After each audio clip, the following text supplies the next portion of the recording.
afternoon. I'm doing my intelligence brief over the Russian Federation.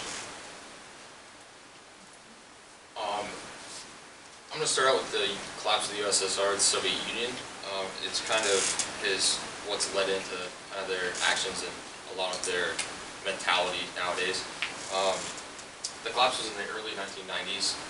It led to a lot of splitting up geographically of their nation, which kind of took away from their sphere of influence. A lot of people had high hopes after the collapse of the USSR because it was pretty bad living standards.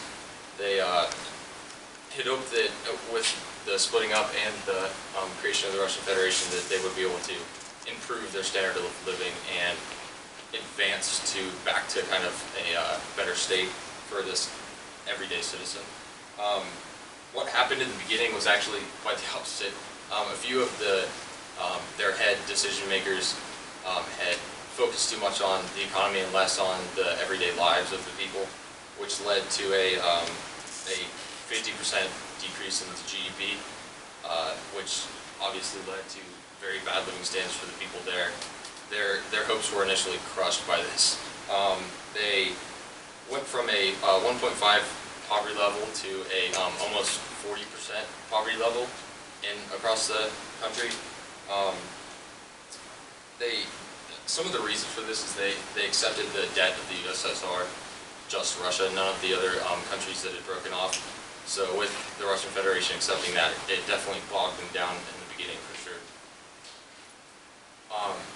NATO's expansion was another thing that really kind of is sculpting the way Russia's future's turning out.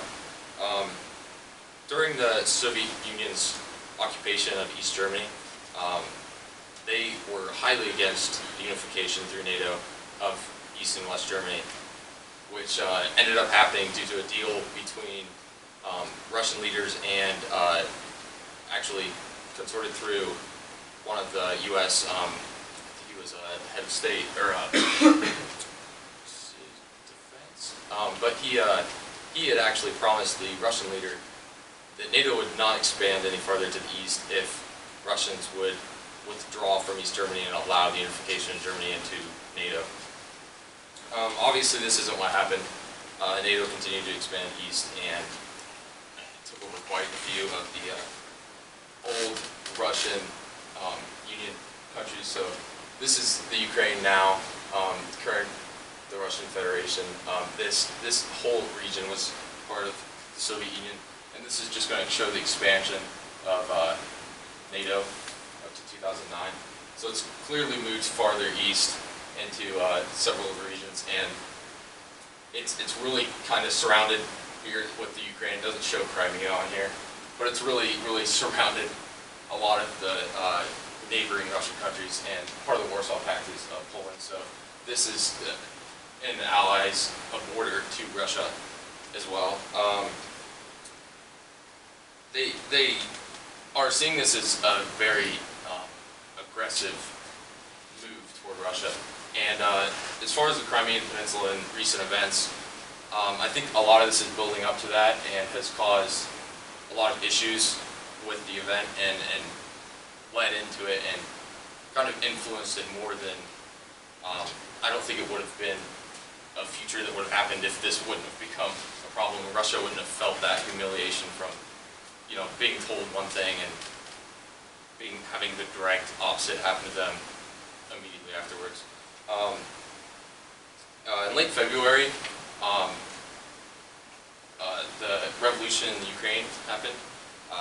They exiled their leader, who returned to Russia, and actually asked for the Russians' help and military assistance to restore order in his country, which Putin was very happy to jump on and actually invaded Crimea and held it almost overnight within receiving permission from Parliament in Russia, which happened the same day that the Russian president asked for assistance. So Putin was very quick to act on this and take advantage of the fact that he could almost justify his invasion of Crimea. He used his justification as he described it as to protect his compatriots, which defines kind of any Russians, ethnic Russians anywhere. So that's really something that could cause issues in the future if he's willing to invade countries to protect ethnic Russians. There's several ethnic Russian groups in several countries around Russia, so it could cause extreme issues if they continue to follow this method of justification. Some of the international reactions to this, they were removed from the G8, so an alliance between several countries that they were no longer taking part in, were no longer accepted in. With the UN Charter, Article 2, Section 4, prohibits the threat or use of force against the territorial integrity or political independence of any state or any other manner inconsistent with the purpose of the UN. So it's clear that they broke international law by invading Crimea, and it's led to several outrageous, not outrageous, but reactions pretty harshly to this, to Russia's, including sanctions and several statements from leaders that are very upset. A lot of the threats coming from the European Union, however, are pretty hollowed because of their geographical closeness and reliance on Russia for a lot of economic points, as well as their treaties and such with Russia to allow these economic benefits to continue.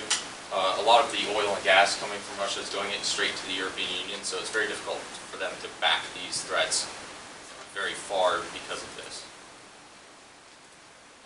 Some of the potential implications are the backfire of some of the sanctions we put on.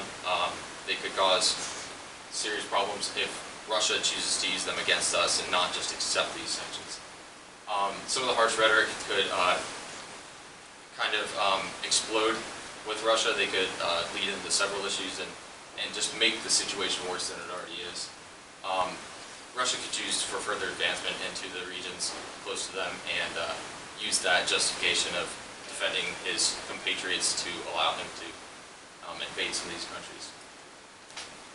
Some of the policy options are kind of an isolationist attempt, so like stay within ourselves and not get involved. Continuance of the current policy, just sanctions and things like that to demote Russian advancement, or a declaration of war, which isn't very